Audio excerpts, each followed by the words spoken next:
श्रोते हो, खरं सांगायचं तर मनामध्ये जेव्हा भावनांचा गलका असतो तेव्हा अबोलासुद्धा खूप हा बोलका असतो. माझी एक चारोळी आहे की नाती दृढ होण्यासाठी अबोल्याची नेमकी भाषा समजून घ्यायला हवी. नाती दृढ होण्यासाठी अबोल्याची नेमकी भाषा समजून घ्यायला हवी. एकमेकांची मने जुळलेली असली की स्वप्ने सजून येतील नवनवी, की स्वप्ने सजून येतील नवनवी. आणि खरं आहे श्रोते हो, की आपल्याला अबोला जो आहे तो अबोला जाणता आला पाहिजे. त्या अबोल्याला आपल्याला हव्या त्या पद्धतीनं परिस्थितीशी एकरूप होता आलं पाहिजे. आपण जेव्हा एकटे असू, आपण जेव्हा खूप टेन्शनमध्ये असू, आपल्याला कोणत्या तरी गोष्टीचा ताणतणाव असेल, त्यावेळी आपण क्षणिक पूर्ण जगापासून दूर राहून आपण एकांतामध्ये आपल्या झालेल्या चुकांचं आत्मपरीक्षण करणं कधीही योग्य ठरतं. आपण जर का आपल्याला त्याचा खूप लोड होतो आहे, खूप आपल्यावर ओझं होतं आहे असं वाटलं, तर तो आपला अबोल्याचं कारण जे आहे ते आपण इतरांशी शेअर केलं पाहिजे. तरच आपल्या मनावरचं ओझंसुद्धा हलकं होईल. कारण एकांतात जेव्हा आपण कुढत बसतो तेव्हा निश्चितपणे आपण आपल्याच मनाला खात असतो. पण जर आपण व्यक्त झालो तर नक्कीच आपल्या मनावरचं ओझं हलकं होऊन आपलं मन प्रसन्न होऊ शकतं. श्रोते हो, आपल्या पुढच्या एका सुंदर रचनेकडे आपण वळतोय आणि जी आपल्याला पाठवलेली आहे कवी समाधान निंबा भामरे, जे की सॅम नावाने लिहितात, राहणार ब्राह्मणपाडे, बागलाण, जिल्हा नाशिक येथून. आणि सरांनी त्यांच्या रचनेमध्ये लिहिलं आहे की आयुष्याच्या या प्रवासात तू साथ का ग सोडलीस, आयुष्याच्या या प्रवासात तू साथ का ग सोडलीस, चुकलो सांग मी कुठे तू अबोल का ग राहिलीस, चुकलो सांग मी कुठे तू अबोल का ग राहिलीस. ते पुढं असं लिहित आहेत की साथ देईन जन्मभर असे देतो मी वचन, साथ देईन मी जन्मभर असे देतो मी वचन, सोड अबोला सखी आता घे समजून, सोड अबोला सखी आता घे समजून. अतिशय सुंदर अशी आळवणी करणारी सरांची रचना होती की स्वतः कुठं चुकलो हेही विचारणा केलेली आहे आणि वचन देण्याचे सुद्धा सुंदर भाव सरांनी जे आहेत त्यांच्या रचनेमध्ये मांडलेले आहेत. आणि पुढची एक रचना आहे ती आपल्याला पाठवलेली आहे श्री नितीन झुंबरलाल खंडागळे, अंबरनाथ, जिल्हा ठाणे येथून. आणि सरांनी लिहिलं आहे की जीवन एकदाच मिळते, धरू नका कुणी कोणाचीही अबोला. वा, जीवन एकदाच मिळते, धरू नका कुणाशीही अबोला, एकदा संधी हातून जाते मग कुचकामी ठरतो बोलबाला, एकदा संधी हातून जाते मग कुचकामी ठरतो बोलबाला. सर पुढं असं लिहित आहेत की अबोला धरल्याने अस्वस्थता वाढते, बोलण्यासाठी मनाची होते घालमेल, अबोला धरल्याने अस्वस्थता वाढते, बोलण्यासाठी मनाची होते घालमेल, मुखाने बोलण्यात जी गंमत असते ती अबोल्यात नसते भले असो रेलचेल, मुखाने बोलण्यात जी गंमत असते ती अबोल्यात नसते भले असो रेलचेल. आणि खरं आहे की मनात असेल तर भांडून घ्यावं, जे मनात भाव आहेत ते मांडून घ्यावे, परंतु अबोला फार काळ धरू नये असं सरांना त्यांच्या रचनेमधून सांगायचं आहे. आणि श्रोते हो, पुढची सुद्धा एक सुंदर चारोळी आहे ती आपल्याला पाठवलेली आहे हर्षा वाघमारे, नागपूर येथून. आणि त्या लिहित आहेत की का होतेस नाराज तू आणि धरतेस अबोला, का होतेस नाराज तू आणि धरतेस अबोला, सांग ना कोण आहे मला तुझ्याशिवाय समजून घ्यायला, सांग ना कोण आहे मला तुझ्याशिवाय समजून घ्यायला.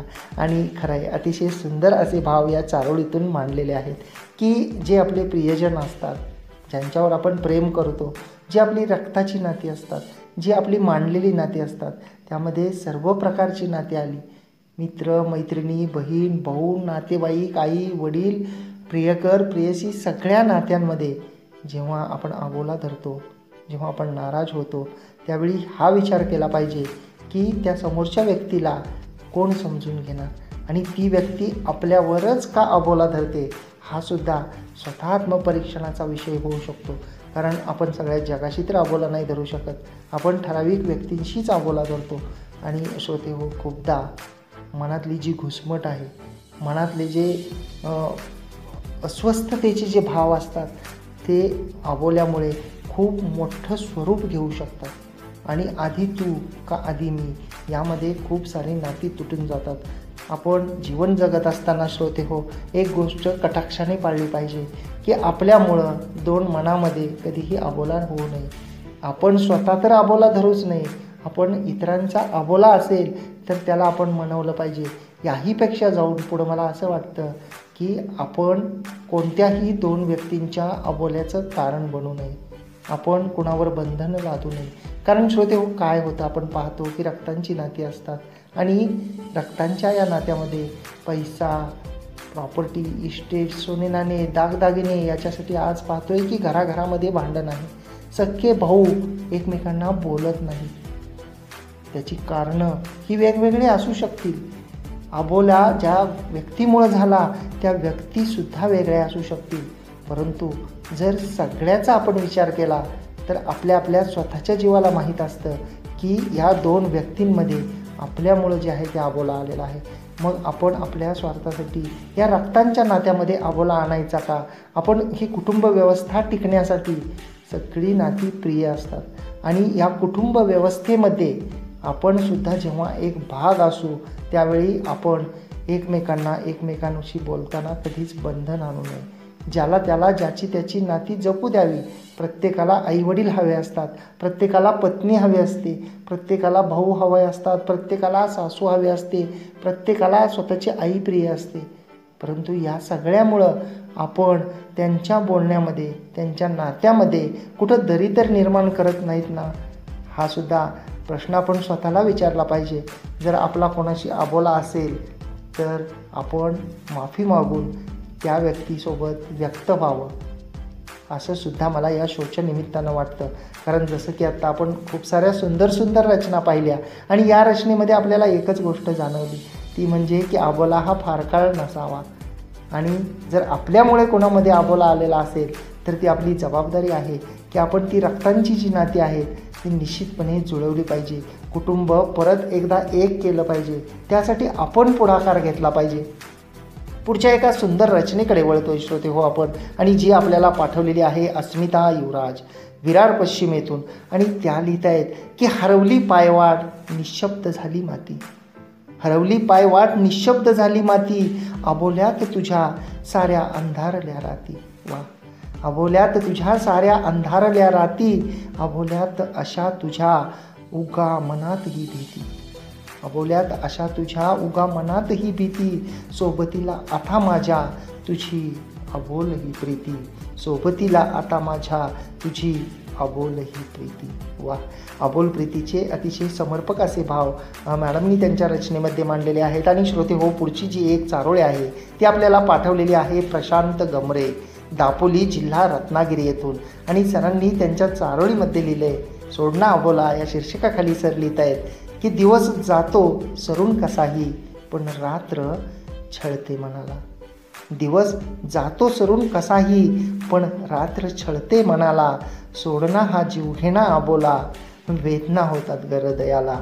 सोडणा हा जीवघेणा अबोला, वेदना होतात ग हृदयाला. तर एक विरहाचे सुंदर असे भाव मांडणारी सरांची सुंदर अशी चारोळी होती. जेव्हा आपण एकटे असतो तेव्हा खूप मनाला वेदना होतात असं सरांनी त्यांच्या ओळीमध्ये लिहिलेलं आहे. आणि पुढची जी एक रचना आहे त्या रचनेकडे आपण वळतोय श्रोते हो, जी आपल्याला पाठवलेली आहे सुरेश मारुती वडर, मुक्काम पोस्ट पुनाळ, तालुका पन्हाळा, जिल्हा कोल्हापूर येथून.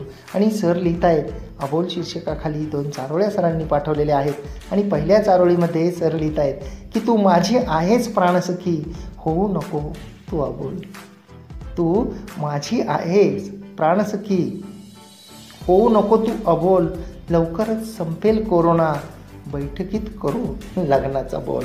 लवकरच संपेल कोरोना, बैठकीत करू लग्नाचा बोल. आणि खूप जणांचं असं झालेलं आहे श्रोते हो की लग्न जमणार होतं, लग्न जमलेलं आहे, पण या कोरोनामुळं अडलेलं आहे. तर सरांनी अतिशय सुंदर अशी मिश्किल स्वरूपाची चारोळी आपल्या सर्व श्रोत्यांसाठी पाठवलेली होती. आणि पुढच्या चारोळीमध्ये सर लिहित आहेत की माझ्या मनाच्या मंदिरात तू का होतेस तू अबोल.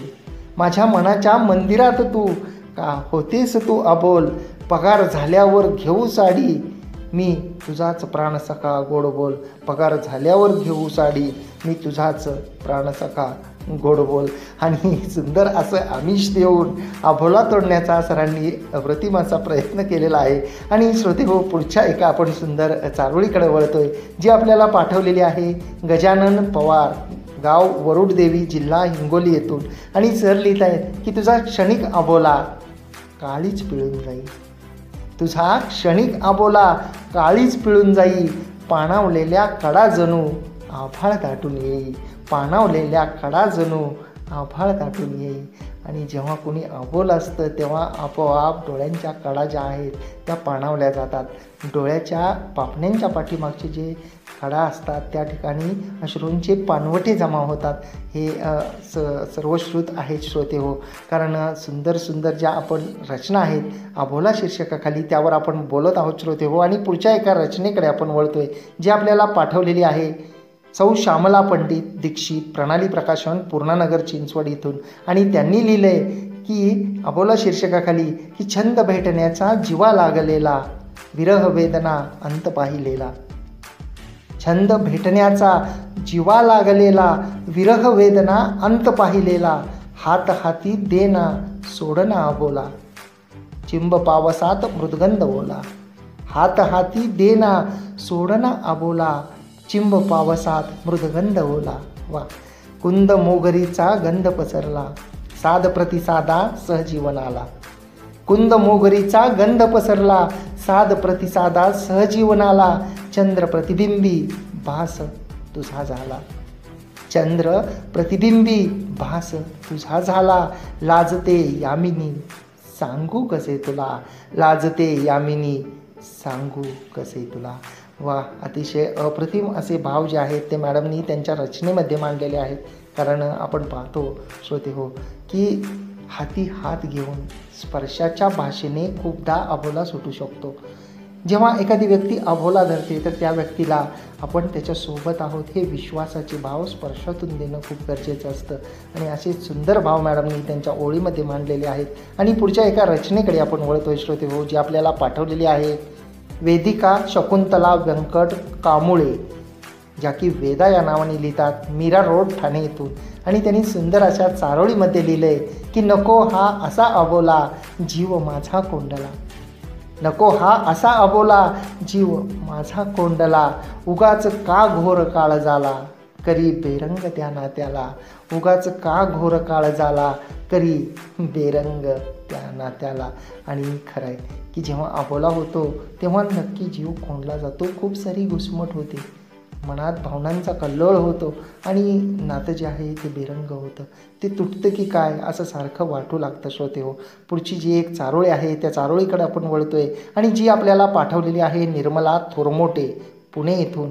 आणि त्या लिहित आहेत की किती दिवस असं रुसणार अबोला तो किती धरणार, किती दिवस असं रुसणार अबोला तो किती धरणार, शेवटी कळी तिची खुल्लीच आणि अबोली बोललीच, शेवटी कळी तिची खुल्लीच आणि अबोली बोललीच. वा.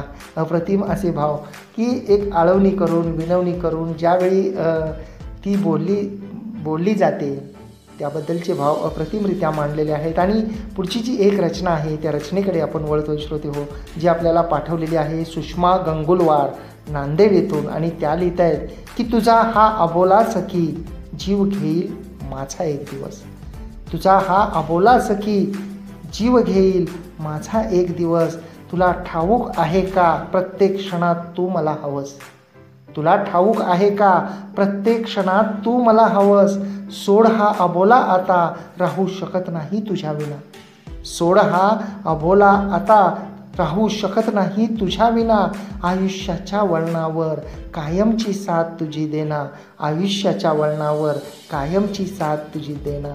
अतिशय अप्रतिम असे भाव जे आहेत ते मॅडमनी त्यांच्या ओळीमध्ये मांडलेले आहेत की अबोला सोडून जीवनभराची साथ दे, असे अतिशय सुंदर आणि समर्पक भाव मॅडमनी ओळीमध्ये मांडलेले आहेत श्रोते हो.